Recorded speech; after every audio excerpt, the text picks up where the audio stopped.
Shri Joseph C Mathew. അജിംസെ, കേരളത്തിലെ മതേതരത്വ നിജേഷ് ഒരു നിമിഷം.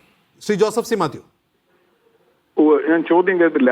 അതായത് വെള്ളാപ്പള്ളി പറഞ്ഞത് മനസ്സിലാവാത്തത് കുറെ കൂടി ലളിതമായ ഭാഷയിൽ സുകുമാരൻ നായർ വിശദീകരിക്കുന്നുണ്ട്. ഞാൻ അറിഞ്ഞില്ലല്ലോ. സുകുമാരൻ നായർ വിശദീകരിക്കുന്നുണ്ട്. ചർച്ചയിലുണ്ടോ? അല്ല അജിംസെ, ജോസഫ് സി മാത്യു ചർച്ചയിലുണ്ടോ? അല്ല, അതേ ഇപ്പോൾ ടെലിഫോണിൽ വന്നാണ്. ചർച്ചയിലുണ്ടോ? ശ്രീ ജോസഫ് സി മാത്യു, ചർച്ചയിലുണ്ടെങ്കിൽ എന്താ ഇദ്ദേഹത്തിന് അല്ലല്ല, അങ്ങനെ ചർച്ചയ്ക്ക് ഞങ്ങളെ വിളിക്കണ്ട. അങ്ങനെ ചർച്ചയ്ക്ക് ഞങ്ങളെ വിളിക്കണ്ട. ഇല്ലില്ല, അങ്ങനെ ചർച്ചയ്ക്ക് ഞങ്ങളെ വിളിക്കണ്ട. അല്ലല്ല, ഞങ്ങൾക്കൊരു തീരുമാനമുണ്ട്. അത് വേണ്ട വേണ്ട. അല്ല, ആ തീരുമാനം ഞങ്ങൾ അറിയിച്ചിട്ടില്ല. ജോസഫ് സി മാത്യു ചർച്ചയിലുണ്ടെങ്കിൽ നിങ്ങൾ അതിൽ പങ്കെടുക്കില്ല നമ്മൾ അറിയിച്ചിട്ടില്ല. അങ്ങനെ എന്തെങ്കിലും ഉണ്ടോ? ഞങ്ങൾ പറഞ്ഞിട്ടുണ്ട്. വേണ്ട വേണ്ട. അങ്ങനെ ഒന്നും നമുക്കറിയില്ല. ഇപ്പൊ തന്നെ നിങ്ങൾ 4 ആളാണ്. അങ്ങനെ ഉണ്ടെങ്കിൽ അങ്ങനെ ക്ഷണിക്കില്ലായിരുന്നു. അല്ല, ഞാനിപ്പോ അറിയിക്കുകയാണ്. ഇനി മുതൽ ശ്രീ ജോസഫ് സി മാത്യു തുടരുക പ്ലീസ്. ഇനി മുതൽ നോക്കണ്ട. നിങ്ങൾ എന്നോട് പറഞ്ഞ ഗ്യാരണ്ടി ചെയ്തിട്ടുള്ള ആളുകൾ ഇതാണ്. നിങ്ങൾ എന്നെ എനിക്ക് ജോസഫ് സി മാത്യുവിനെ ക്ഷണിക്കാൻ പാടില്ല എന്ന തിട്ടൂരമൊന്നും കിട്ടിയിട്ടില്ല. അങ്ങനെ കിട്ടിയാൽ അത് അനുസരിക്കില്ല.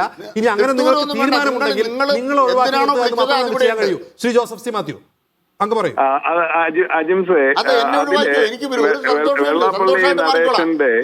നിങ്ങൾ ഇവിടെ എഴുതി തന്നത്, നിങ്ങൾ അയച്ചു തന്ന ആളുകൾ ഇതാണ്.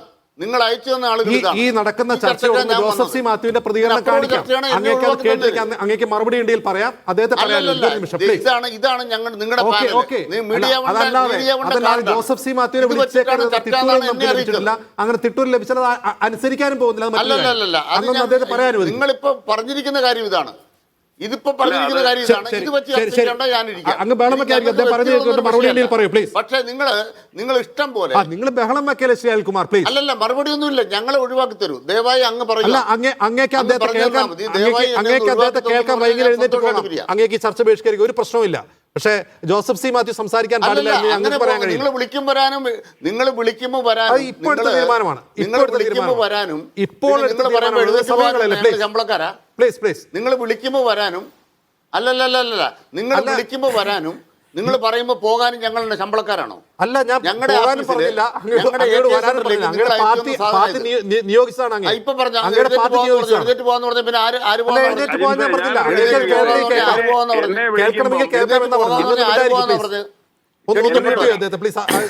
ക്ഷണിക്കപ്പെട്ടവരോ? ഞാൻ മൗനമായിട്ടിരിക്കണം.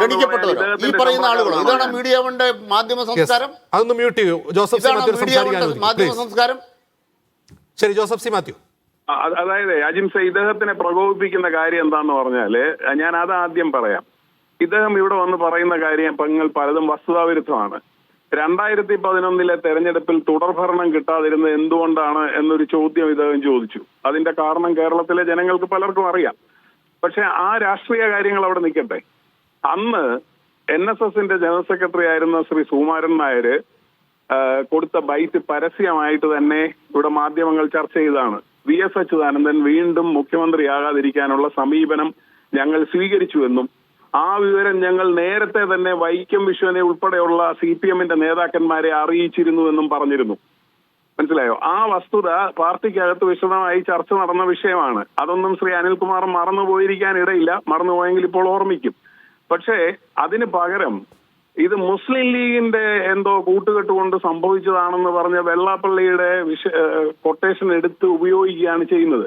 മുസ്ലിം ലീഗ് UDFന്റെ ഭാഗമായിട്ട് മത്സരിച്ച ഒരു കക്ഷിയാണ്.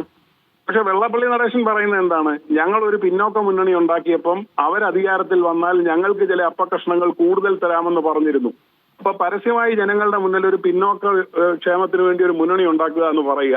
പക്ഷെ അദ്ദേഹത്തിന്റെ യഥാർത്ഥ ആവശ്യം അദ്ദേഹത്തിന് കിട്ടേണ്ട വേറെ ചില ബെനിഫിറ്റ്സ് ആയിരുന്നു. അത് കിട്ടിയില്ല എന്നും അങ്ങനെ വഞ്ചിച്ചു എന്നും ഇപ്പോൾ വന്ന് പരസ്യമായി പറയുകയാണ് ചെയ്യുന്നത്.